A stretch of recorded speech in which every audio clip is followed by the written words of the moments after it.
Okay, challenging future. Okay, challenge na ba kayo sa pamilya, sa pagiging OFW mo o problemado ka na ba kasi wala pang 2 years hindi mo alam kung anong mangyayari sa iyo sa relasyon niyo ng employer mo. So, number 1, uncertain labor market.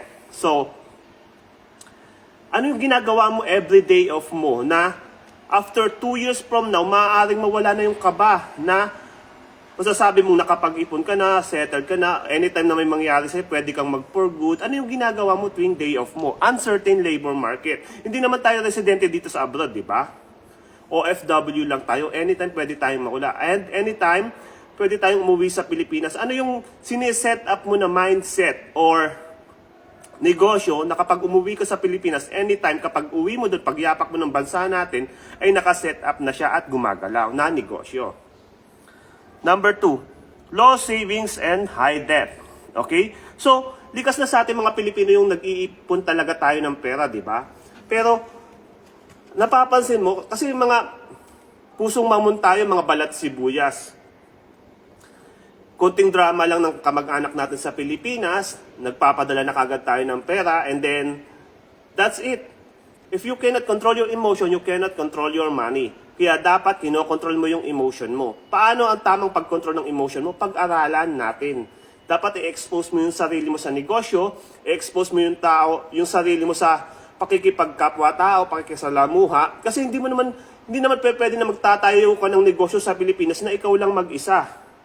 So dapat gagawin mo yan habang nandirito ka pa sa abroad. Makisalamuha ka, i-expose mo yung sarili mo, and makibagay ka, makisama ka doon sa mga taong may mindset na umasenso sa buhay.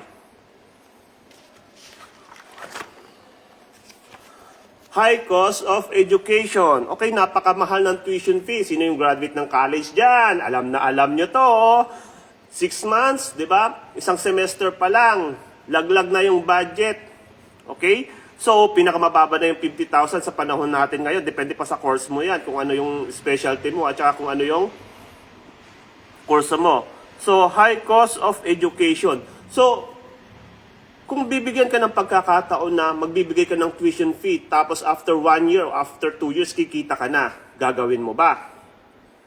The best investment, ika nga sabi ni Warren Buffett, ay financial education. Okay?